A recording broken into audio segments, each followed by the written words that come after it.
Hi, I'm Mayor Dwayne Warren, and this continues our series on the state of the city of Orange Township. Today, I am hosting the business administrator, Christopher Hartwijk, and the CFO of the city, Niall Clemens. Gentlemen, welcome. Thank you. Uh, Chris Hartwijk, you've been around municipal government and municipal operations for a long time. What's your background and experience? So as you indicated, I've been around quite a while. I've been in municipal government in one function or another for 30 years.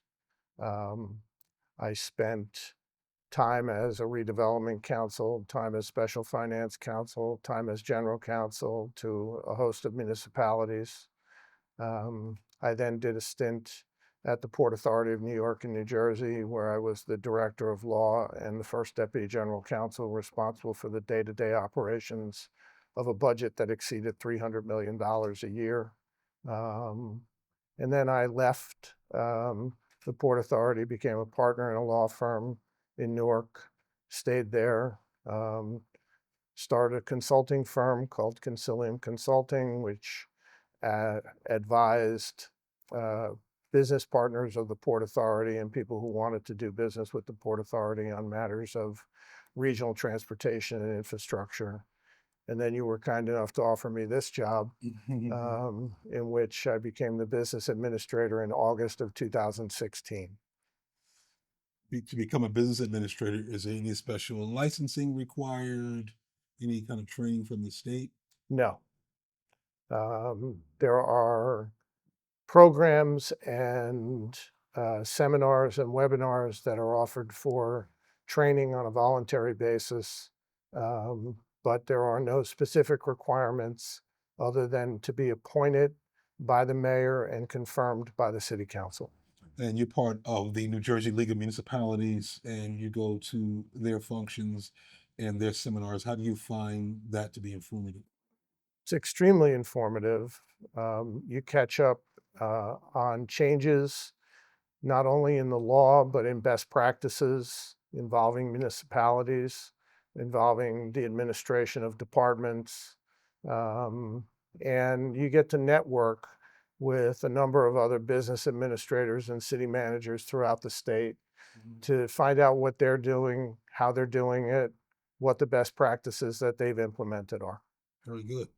Mr. CFO, Yes, sir. you started here in a minor role in the finance office, and you studied and worked your way into CFO. What's your background? I started off here in the city of Orange as an intern 10 years ago. Took on a role as an account clerk in the finance department. Took classes at Rutgers to become a certified municipal finance officers. Quite the arduous task. Became certified in 2020, and then I was offered the position by the mayor and confirmed by the council to become the CFO in 2020, March 2020, right before the pandemic hit. Wow. And I know you want me to point this out. You got your bachelor's degree from? Howard University in Washington, D.C., the Mecca. Yes, sir. Yes, sir. Um, Chris Hartwijk, your office, both of your offices carry statutory responsibilities, and they're very much spelled out. What are some of the chief responsibilities for your office? So the primary responsibility is to implement on a daily basis the mayor's agenda and policies.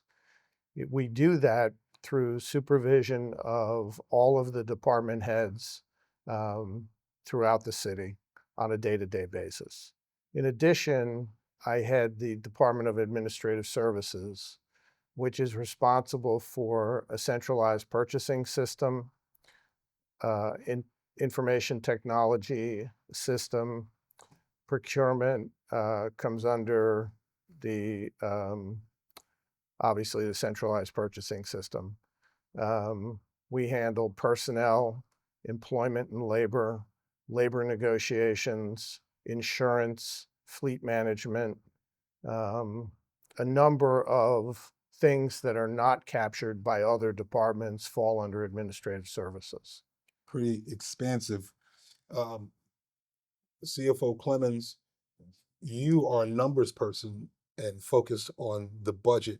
Tell me about the budget process and how that happens. There's also a Citizens Budget Advisory Committee that has a role as well?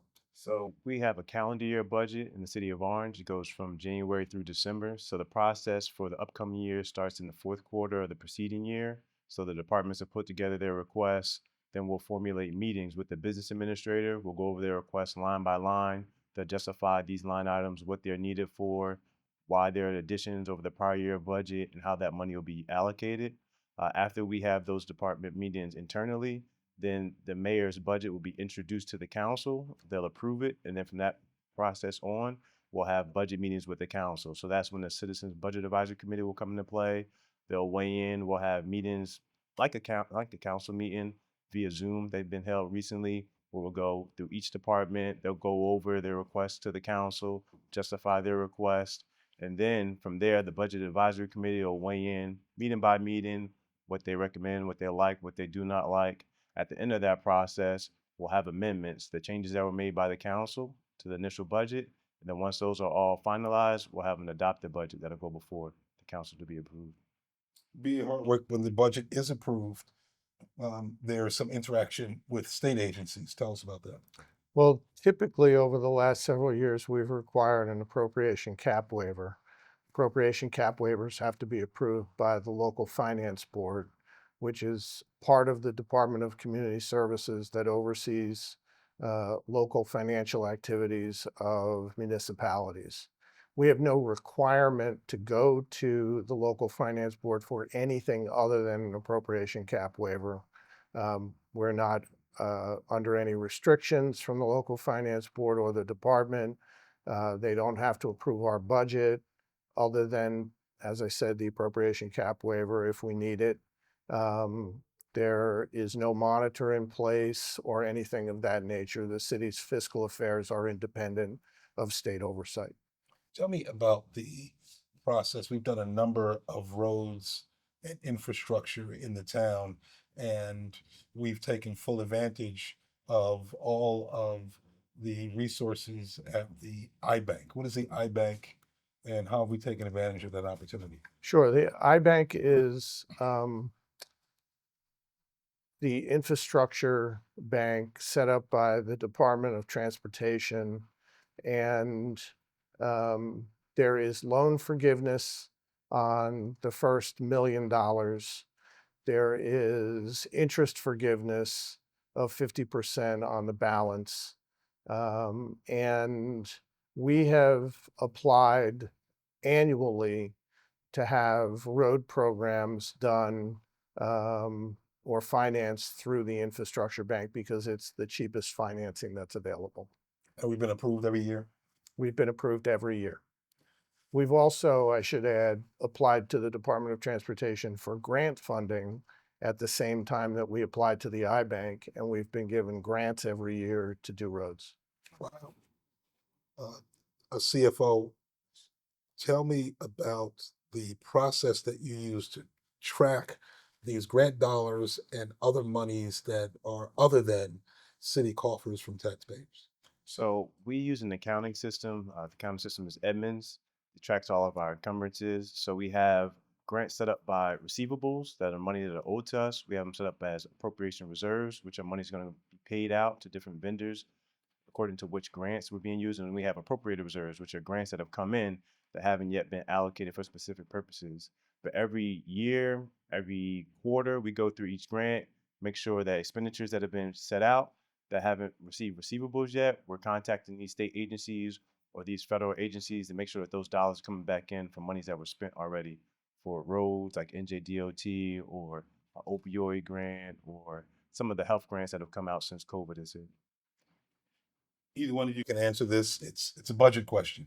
How much is our budget, and how is it broken down when the taxpayer receives their tax bill? I'll take so last year's budget was about 86 million, the operating budget. Then we have a water sewer utility budget, which is around 14 million. Operating is 87 million. Water utility is how much? It was like 14 million. 14 million. Yes, sir. So it puts us right above $100 million. Sorry, what was your second question? And then how's that broken down? As a taxpayer, when I get my tax bill, how is that broken down? So there's an amount to be raised by taxation that's in each budget. Grants, we don't tax for grants, but public safety, Public Works, all those are part of the operating budget. My department, finance, we're funded through the operating budget. The water utility, on the other end, is self-liquidating, so that budget is funded by rates. So the rates that we receive when we send out to monthly bills, that will pay for the water utility expenses and operations. Then how much of that 87 million is paid by taxpayer dollars? It's about 60 million, a little bit less, about 56, 60 million rounding up. And BA, where's the balance of that money? Where does that come from? State aid, grants, independent miscellaneous revenues such as fees, permit fees, construction fees, ticket revenue, a variety of miscellaneous sources. I get my tax bill, I look at it, and I see city, I see Board of Education, I see county. What does that mean? So the county has a levy every year. They're responsible for county roads like Central Avenue, parts of Main Street in Orange. The city is responsible to pay them for their portion. The Board of Education has to pay teachers, administrative staff. They have to keep the lights on at the schools for the kids. The city is required every year to fund that municipal levy to the Board of Education. And then there's also like an open space levy now. So the county parks are funded through a separate line item, as well as the city has a municipal open space trust fund that funds some of our park improvements and keeps our streets and different municipal open space properties clean. BA Hartwick, how are we seeking to reduce the budget, reduce the burden on the taxpayer? Well, aggressively pursuing grants is a very important component of how we reduce costs. Seeking the cheapest money using the iBank and the H2 loan program are secondary sources. In addition, we have an initiative to renegotiate a number of labor agreements that we've inherited from prior administrations, which, because of certain benefits that were bestowed at times when raises were not conveyed, allow people to accumulate a number of sick days and vacation days that causes large payouts at the end of the career of those employees. We're seeking to cut that back. We've also trimmed personnel. We have gone from a commercially based insurance program or a state health benefits program, which has over the last several years, tremendous increases in premium cost, to a self-insured system where we share risk with a number of other municipalities and have much stabler rate predictive basis and have saved and avoided costs. CFO, when you look at cost savings and you look at the purchasing of goods and services, tell me how the co-op system has played a part in reducing costs to the town. The co-ops offer services and products at sometimes a reduced rate to the town, and they're in compliance with all of our local public contracts laws. So we're able to go out and secure notebooks, for example, or trinkets from a contractor that has a co-op contract in place that we're a part of, and we're able to save maybe 10% over the cost that might cost us with another vendor A that's not a part of the co-op. How many co-ops are we involved in? Double digits, about 13 or 14 now. Wow. Tell for our entrepreneurs out there who are seeking to do business with the city, tell us about how they get involved in co-ops and then how they publicly can get involved in doing business with the city. So most of these co-ops have to renew their contracts on like a 5-year basis, but on a 1 to 2 basis, they'll do bids. So when they do bids as a contractor, you're able to bid on these co-op contracts. And then once you bid, if you're approved, then you will be a part of their list. So then once a municipality who's a part of that co-op looks to procure that product or that service, they will look at the list for the co-op they're a part of. They will see your name on the list, and then they will reach out and solicit quotes from you for the items that they're trying to procure. Is it possible that we can put this process out to the public so that they can understand it, get involved in it, and sign up for these co-ops? Absolutely. Look at the number on your screen. You can call or you can email the CFO at that number. If you're interested in expanding your business or doing more business with the public sector, contact that number and I will guide you through the process. Um, BA, we're always looking to drive more revenue into the town, to find other ways to offset property taxes. Tell us some of the ways that we're doing that, and include, if you would, the developments that are happening in town. Well, I'm going to start with the developments because they generate significant revenue. Um, what happens in a development is you have underperforming properties, non-producing properties, sometimes abandoned properties, sometimes properties that people are selling um, that pay taxes at a significantly low rate. Um, we redevelop those properties, grant a pilot agreement. That pilot agreement generates hundreds of thousands of dollars in excess of what those properties were generating prior to the development. Um, that revenue is significant. In addition, with each development project, we enter into a voluntary community benefits agreement. Those revenues come in usually at the time that people take out building permits. We have generated roughly $5 million in community benefit agreements that will be paid over the next several years. Wow. We've generated literally millions of dollars in the neighborhood of $6 to $8 million in revenue from pilot agreements. In addition, we've generated two decks for parking that we don't have to build that will alleviate some of our parking problems. Those are at a cost of approximately $6 million that we didn't have to pay. So those are some of the ways that we're generating revenue. We're also generating revenue to take the burden off the taxpayer by looking at our fee structure, which hadn't been amended for years, in terms of building permits, in terms of rental registrations, in terms of fines, and that's an ongoing process. How do you handle citizen complaints? I know you supervise all of the departments, and that subjects you to complaints from anyone about everything. Tell us the process on.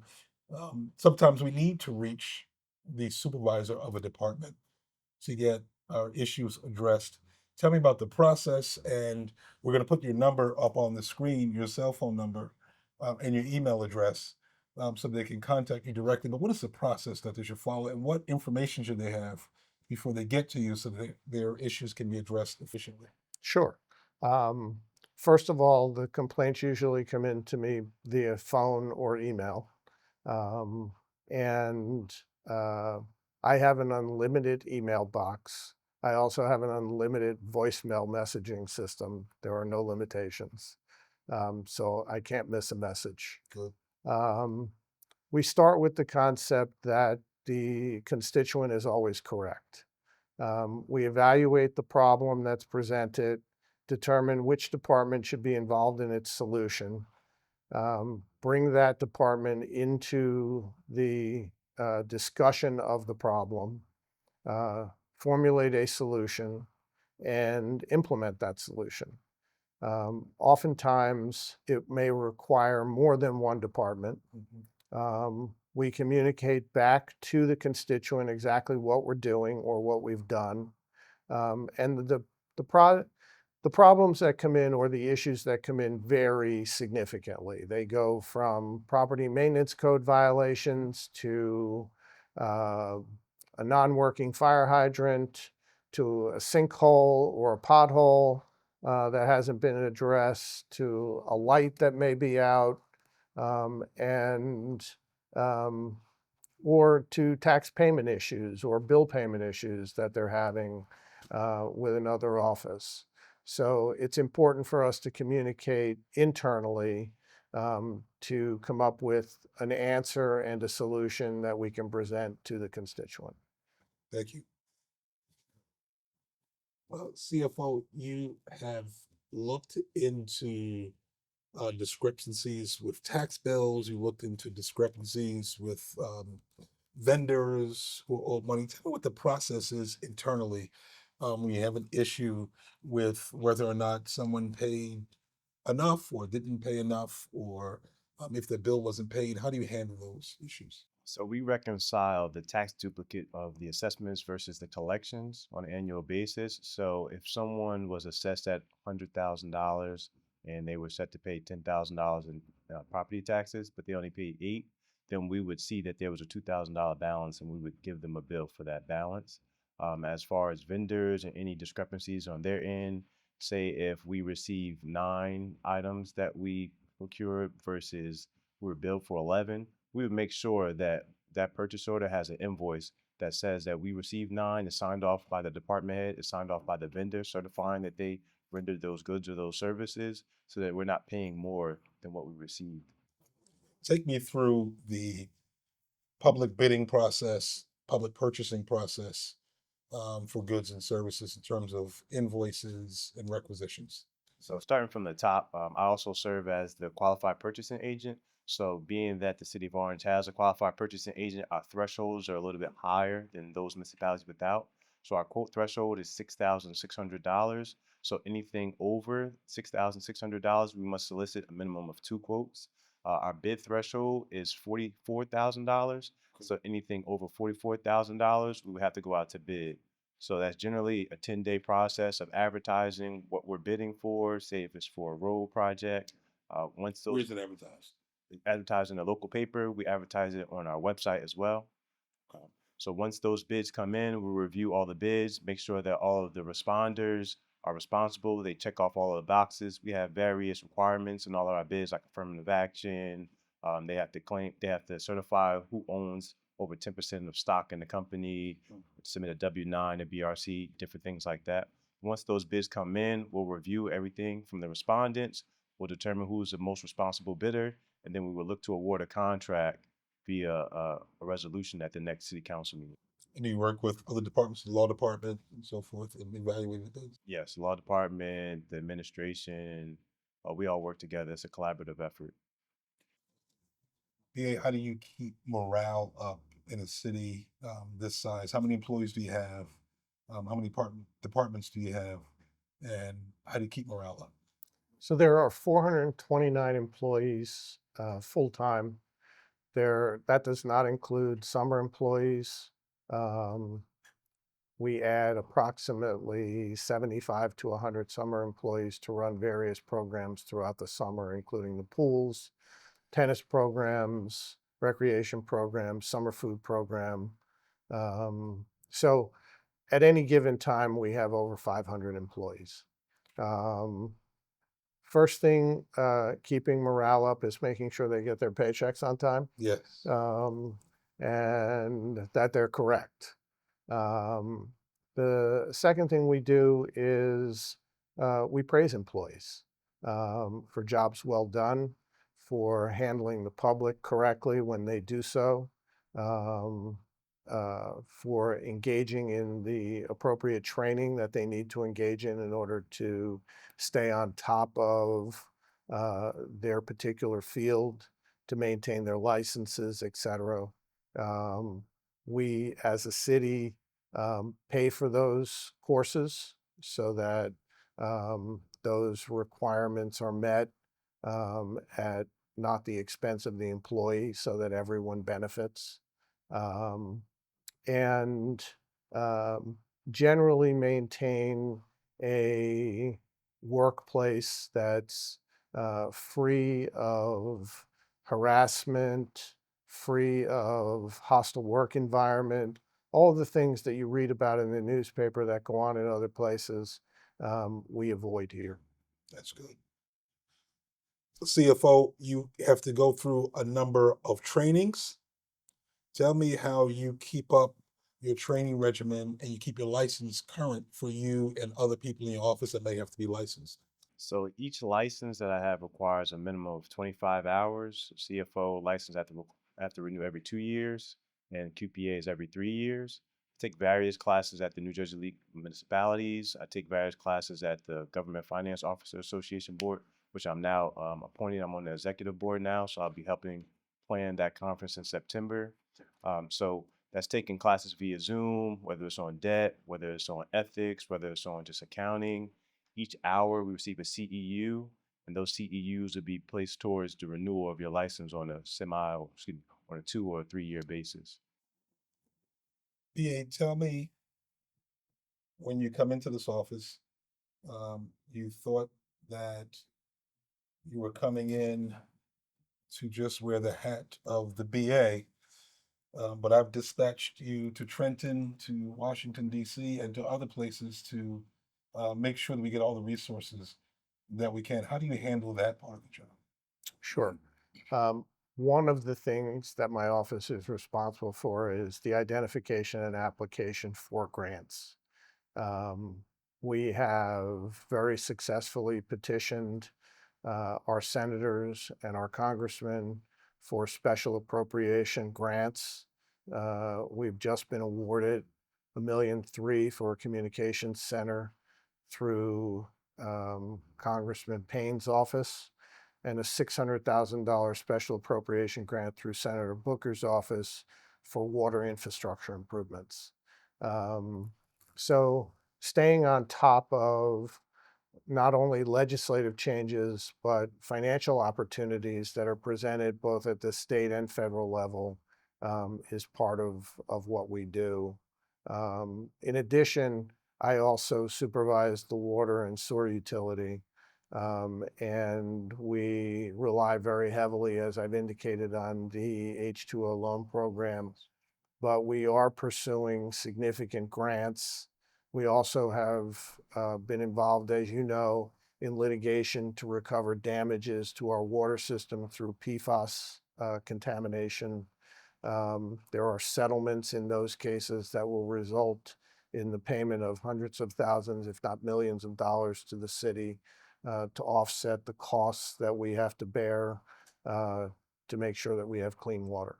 We talked about the rec center, its location, that demolition is coming soon. Just give us a general layout, if you can, of what we can expect from that project. Sure, this will be a full service recreation and health and wellness center.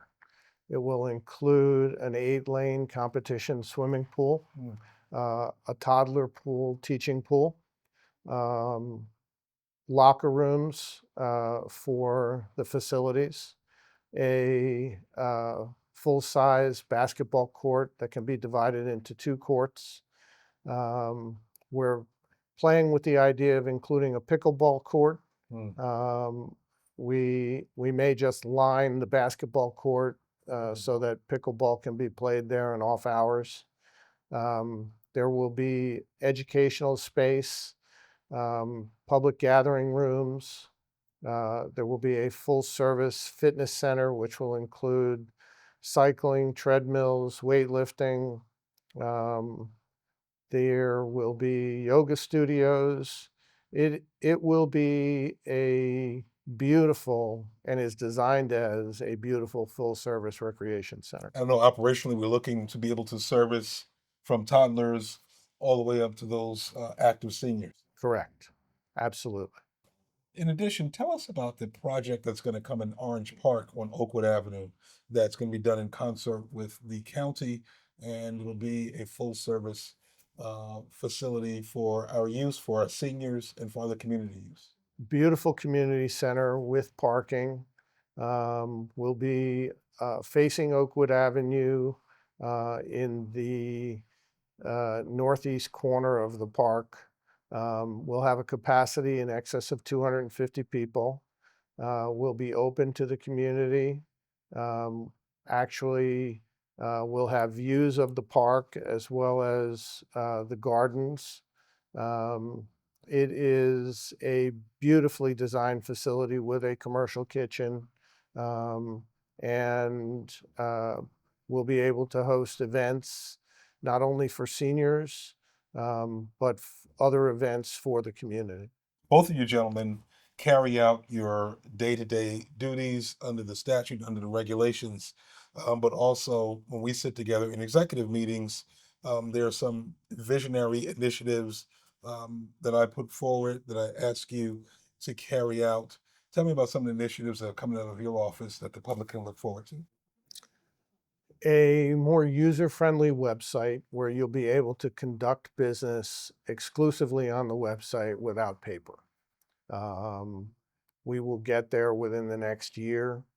We've made significant improvements in our website as it is currently over what we had, but it will make doing business with the city far easier. In addition, one of the initiatives coming out of my office is to conduct business paperlessly.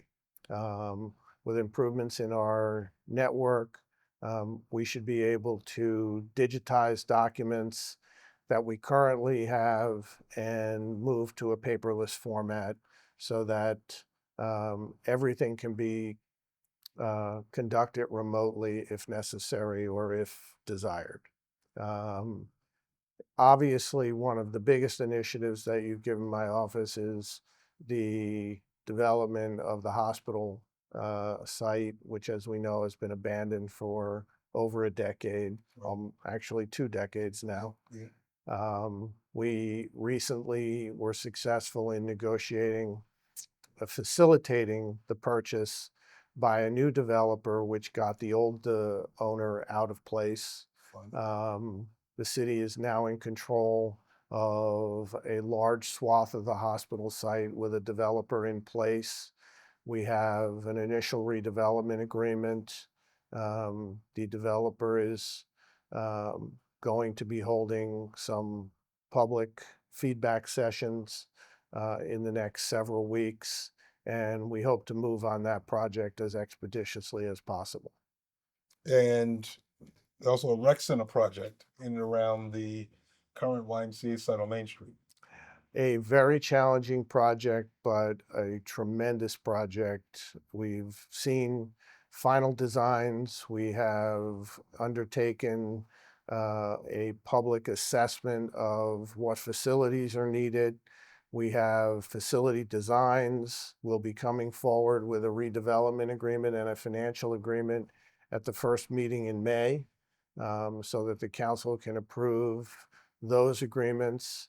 We'll look to do the closing on the property shortly after that and demolition. Actually, some of the initial demolition, you'll see some fencing go up. That should happen very shortly. Very good.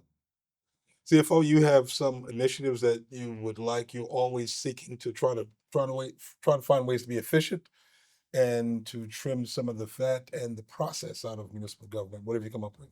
So, as far as trimming the fat, I would just like to say we're working to stay vigilant against cybersecurity. That's one of the big things we're working on now. So, making sure everyone knows not to respond to phishing emails, making sure that we have positive pay set up so that they're not able to wash our checks and write checks to themselves where we'll lose money out our coffers. So, that's one of the things that we're really staying on top of right now. Then, in addition to that, like our BA said, electronic payments, you're able to pay for everything online on our website, from a birth certificate to a building permit to a sales inspection. And then other things that we're working on that involve revenue or pilot recalculations. So some of our pilots are getting into the middle of their contracts where around the 6th or the 7th year, the percentage that they have to pay increases. So those pilots are going from 2 to 4% or from 3 to 6% that they have to pass over to the municipality on an annual basis. And then one last thing I'll touch on is right now, with interest rates being higher, we're reaching out to all our banks and all the financial institutions that we work with to negotiate a higher annual percentage yield, so that we're having an increase to our increase to our interest on investments. So that's a revenue line in our budget annually. So we're able to bring in more cash flow to the city, so that reduces the tax burden and the amount to be raised to taxation that ultimately the taxpayers will have to pay for. Reducing the amount of taxation. That was music to our ears. I'm Mayor Dwayne Warren, and you're hearing about the state of the departments in the city and therefore the state of our city. I have our business administrator, Chris Hartwig. Thank you, sir, Thank for you. coming in today. I have our CFO, Niall Clements. Thank you for attending today as well. This series will continue. with each of our departments. It gives the citizens a glimpse into the operations of the city and therefore the state of our city. I'm Mayor Warren. Thank you for listening.